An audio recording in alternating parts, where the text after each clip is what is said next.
তো মৌসুম্বির জুস বললাম বিক্রি মানে সরি দিতে, একেবারে 2 হাত ভর্তি হয়ে গেল। একজন আন্টি ছিল, সে আর তার ছেলে, তো ছেলে দেখলো ওই নিজের থেকে হঠাৎ করে দিচ্ছে, একজন আমাকে বলছে ঘর পে কোই বিমার হ্যাঁ ক্যা। সব কিছুতে অ্যাটাক, সব কিছুতে। এখন পাপা বসেছে খেতে, আর ওইটাতেও অ্যাটাক। ভিজিয়ে রেখেছিলাম আমন্ড বাদামটা, এটা এখনো খাবে না। আসলে ঝাল দিতে পারছি না, প্রিয়ান খায় জন্য, তার জন্য প্রীতম আরো ভালো খাচ্ছে না কোনো রান্না।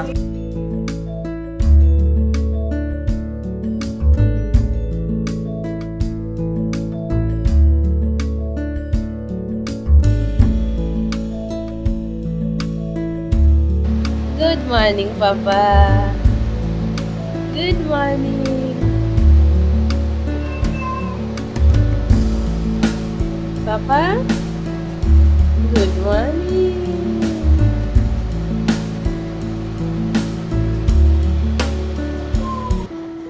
গতকাল রাতে পকুকে নিয়ে নিচে ঘুমানোতে ও ঘুম থেকে উঠেই প্রথম পাপার খোঁজ, আর ভেবেছে পাপা হয়তো অফিস চলে গেছে, তাই ঠিক দরজার সামনে গিয়ে ঘুরঘুর করছে।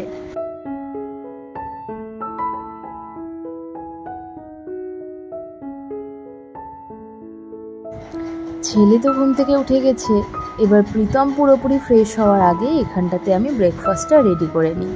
ওদিকে বসিয়েছি ডিম সেদ্ধ, আর আরেকদিকে আমাদের এনার্জি ড্রিঙ্ক রেডি। এদিকে পকোর সাথেও মাঝে মধ্যে একটু সঙ্গ দিতে হয়, কারণ ও তো আর বোঝে না যে পাপার শরীর ভালো না, তো ওর কাছে আর 5টা দিনের মতনই কিন্তু আজকের দিনটাও। যাই হোক, সব মিলিয়ে আমার রান্নাঘরের এখন সময়টা একটু বেশিই দিতে হবে, কারণ ডাক্তার বলেছে এই প্লেটলেট যাতে না কমে তার জন্য কিন্তু ভালো মন্দ খাওয়া দাওয়া করতেই হবে। আর এই একার সংসার বাচ্চা নিয়ে কতদূর কি করতে পারবো জানি না, বাট তাও আপ্রাণ চেষ্টা করব ওর যাতে কোনো রকম ত্রুটি না হয়। গতকালকেই একবারে ফল, ড্রাই ফ্রুটস সব বেশি করে নিয়ে এসে রেখেছিলাম, তবে এই যে আমন্ডটা ভিজাতে ভুলে গেছি গতকাল রাতে, তাই এখন কয়েক টুকরো আমন্ড নিয়ে ভিজিয়ে রাখবো। এটা আবার বিকেলে দিয়ে দেবো।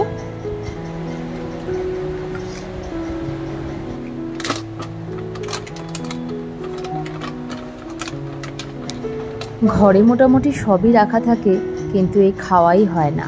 আর এখন প্রীতমের কোনো কথাই আর শুনবো না, তাই যত ড্রাই ফ্রুটস রাখা ছিল সব প্যাকেটই একবারে বের করে নিয়েছি। আর এই যে জল ফুটিয়ে রেখেছিলাম, এটা ঠান্ডাও হয়ে গেছে, আর একটু ওআরএস ঢেলে রাখলাম। এত শরীর খারাপের মধ্যেও বাচ্চাদের মতো না বলে বলে হাতে ধরিয়ে দিলে তার মুখে কোনো কিছুই আর ওঠে না। আর কি বা বলবো, এক তো নর্মাল জ্বরের মুখেই আমাদের কিছু খেতে ইচ্ছে করে না, সেখানে আবার ডেঙ্গু, কত কিছু যে সিমটম।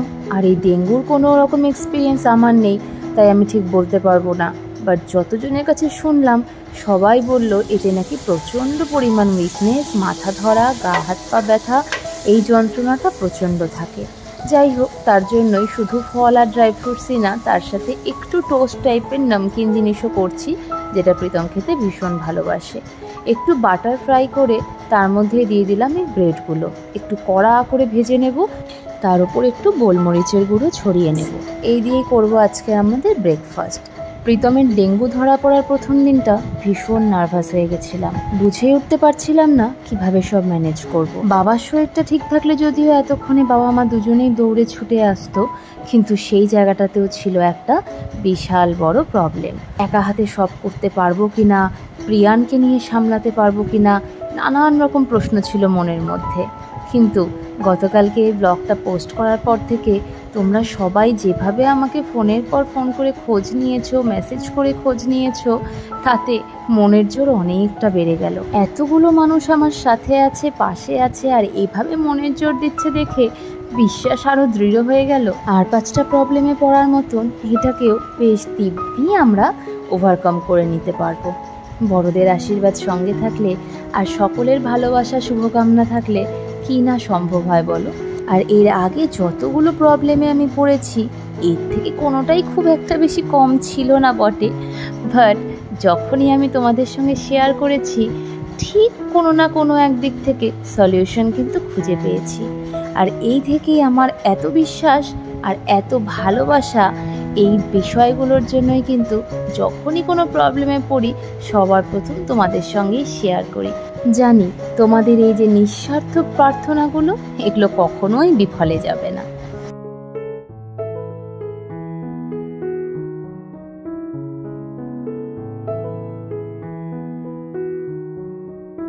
তবে হ্যাঁ, এবার একটু ভয় পেয়েছিলাম ঠিকই, কারণ বাড়ির যে আসল মানুষটা যে সবসময় আমাদের আগলে রাখে, তার ওপর দিয়ে এরকম একটা ঝড়, সেটা মেনে নিতে খুবই কষ্ট হচ্ছিল।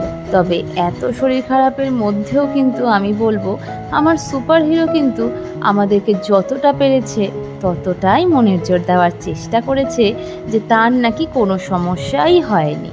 আর এই টানা 9 বছরের একসঙ্গে সংসার করার কিছুটা তো অভিজ্ঞতা হয়েইছে, যে কোনটা সত্যি আর কোনটা মিথ্যে সেটা আমি বেশ ভালোই বুঝতে পারি। আর আমাদের যত টেনশন, যত রকমের আলোচনা, তার মধ্যে এই একসঙ্গে খেতে বসা বিষয়টা প্রিয়ানের সব থেকে প্রিয়। সারা দিনের মধ্যে এটা হচ্ছে ওর বেস্ট টাইম। আর আমরাও চেষ্টা করি ও যেন এই খাওয়ার সময়টা এনজয় করে। বাচ্চাদেরকে জোর করে খাওয়ানো বা জোর করে কোনো কাজ করানোর থেকে ওরা নিজেদের থেকে মজায় মজায় যদি কোনো কাজ করে সেটা কিন্তু ভীষণই হেলদি, এবং স্পেশালি ওদের কিন্তু এই অ্যাক্টিভ ব্যাপারটাও অনেকটা বেড়ে যায়। যেমন প্রিয়ান এখন বলতে গেলে যে কোনো জিনিস নিজে হাতে খেতে বেশি পছন্দ করে। কেন কেন ঝাড়ুটা পাড়া দিচ্ছ বাবা? ঝাড়ুর উপর দাঁড়ায় না, পড়ে যাবে না বলো তো? হ্যাঁ, পাপা কোথায়? যেখানে পাপা যাচ্ছে ওকে যত ওখান থেকে সরানো হচ্ছে তত পাপা ওয়াশরুমে যাচ্ছে, তো ওয়াশরুমে গিয়ে দাঁড়িয়ে আছে। কি বলবো আর। যাই হোক, ব্রেকফাস্ট আমাদের কমপ্লিট। এখন দুপুরে রান্না বসাবো। তো এখানে প্রীতমের জন্য জলটা ফুটিয়ে রেখেছিলাম, তো এটা ঠান্ডাও হয়ে এটা হয়ে এসছে, একটু ঠান্ডা হোক, তারপরে এটার মধ্যে মিক্স করে আর একটু ওআরএস দিয়ে এটা ফুল করে রাখবো। সারাদিন ধরে ওআরএসের জলটাই খাচ্ছে এখন। কি বাবা? কি প্রিয়ানকে আর সামলানো যাচ্ছে না, ওকে এখন বসিয়ে দিলাম একটুও কার্টুন দেখুক। আমি দুপুরে রান্নাগুলো করব। তার আগে এখানে এই যে জামা কাপড় যেগুলো ভিজিয়ে রেখেছি এগুলো একটু আমাকে ধুতে লাগবে, কারণ কড়া রোদ আছে। এরপরে এই যে ব্যাগ ভর্তি আরও জামা কাপড় আছে, জমতে জমতে এই অবস্থা। গতকাল নিচে শুয়েছি, তারপরেই আজকে সকাল থেকে দেখছি গলাটা বেশ ধরে গেছে। বাট এই যে জামা কাপড় ভিজিয়ে রেখেছিলাম সেগুলো যদি একটু টাইম মতো না ধুয়ে দিতাম তাহলে এই ঠান্ডা লেগেছে দেখে আর ওই জামা কাপড়গুলো ওভাবেই পরে থাকতো, ও আমাকে ধুতেই দিত না। তাই ও স্নান করতে গেছে, সেই মুহূর্তে জামা কাপড়গুলো ধুয়ে এখন এই যে রান্না করব। ওদিকে চাল ডাল আর ওই সবুজ মুগ ডাল দিয়ে একটা খিচুড়ি টাইপের করব, তার মধ্যে সমস্ত রকম এই সবজিগুলো দিয়ে দেব। আদা যদিও আমি কোনো কালে খাই না, সেটাতে আমার একটু অ্যালার্জি আছে, বাট শুনেছি আদা নাকি যে কোনো রোগের ভীষণ ভালো অ্যান্টিসেপটিক হিসেবে কাজ করে, তাই আজ আদাটা একটু দিয়েই দেব। আর এই যে এখানটাতে মাছ আনা হয়েছে, মাছটার মধ্যে লবণ হলুদ মাখিয়ে রেখেছি। এদিকে খিচুড়িও হয়ে গেছে, প্রিয়ানকে আগে খাইয়ে দেব। আর এই মাছ ভাজাও কিন্তু প্রায় হয়েই এসেছে। তো এই মাছ দিয়ে প্রিয়ানকে খাওয়াবো আর প্রীতমকেও দিয়ে দেবো খেতে। আর ওদের খাওয়া হয়ে গেলে তারপরে আমিও বসে পড়বো। পাপার হাতে মাছ দেখে পকো একেবারে আনন্দে আত্মহারা। সারাদিন ঘরে থাকার পরে এখন বেরোলাম একটু প্রীতমের জন্য কিউই নিতে। কিউই ফলটা এখন প্লেটলেট বাড়ানোর জন্য খুব ভালো। আর কিছু কিছু জিনিস আছে যেগুলো পাপায়ার রস, মানে পেঁপে পাতার যেটা রস, সেই রসটা, তারপরে ড্রাই ফ্রুটস, এগুলো সব অর্ডার করেছি। সেগুলো তো আসতে টাইম লাগবে, কাল পরশু হয়তো আসবে। তো বাকি জিনিস যেগুলো ফল টলের মধ্যে যেগুলো বা ডাবের জল যদি পাই তাহলে ওকে একবারে খাইয়ে তারপরে নিয়ে যাবো। দিনে বাড়ির সামনেই ঠেলাগাড়িতে কত ফলের দোকান, ডাবের দোকান। আর আজকে যেহেতু দরকার আমাদের, আজকে আর কোনো দোকান নেই, তো ডাবের জল তো পাইনি এখনো অবধি, দেখেছি সামনে আরও যাব। তো এখানে পেলাম মৌসম্বির জুস, তো মৌসম্বির জুস বললাম দিতে।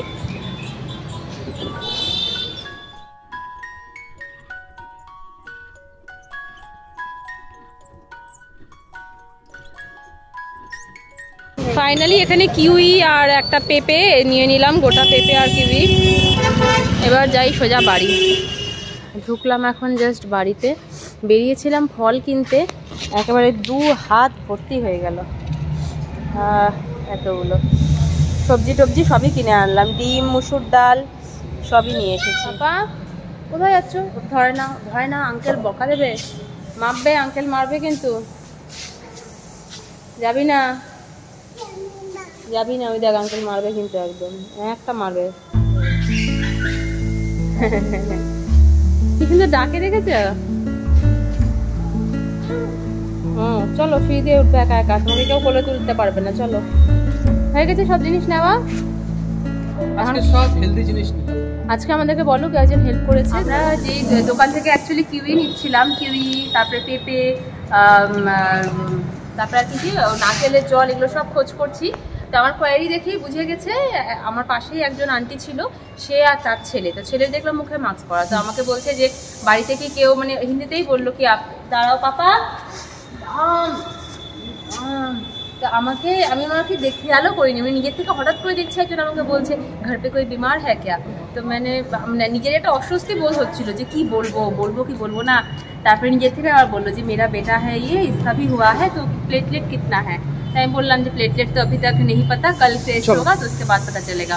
তো উনি আমাকে বললো যে পেঁপে পাতার যে রস, সেই পেঁপে পাতার রসটা খাওয়াতে, যেটা শুনতেও কালকে ফোন করে বলেছিল। তো এখানে যে পেঁপে পাতা পাচ্ছি না, তো অনলাইনে বললো মানে নিতে, অনলাইনে ভোর 5টার সময় যদি অর্ডার করা যায় তাহলে পরে একমাত্র অ্যাভেলেবেল পাওয়া যায়। তো দেখা যাক কালকে যদি ভোর 5টার সময় উঠে পাই তাহলে খুব ভালো। ওটাতে প্লেটলেট কাউন্টটা আর কি কমবে না। চল পাপা এদিকে এসো পোকো, এদিকে এসো বাবা। টাটা টাটাকে এসো, তুমি এসো টাটা। দেখো নিজে টাটা বলে দৌড় মারে।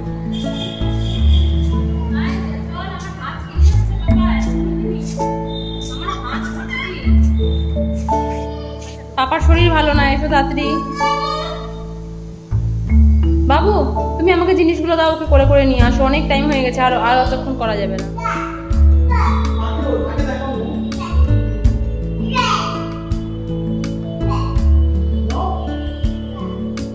তো বাড়িতে এসেই প্রথমে এই যে পাকা পেঁপেটা কাটলাম। পকোড়া আমার হয়ে গেছে, নাও তুমি খাও এবারটা।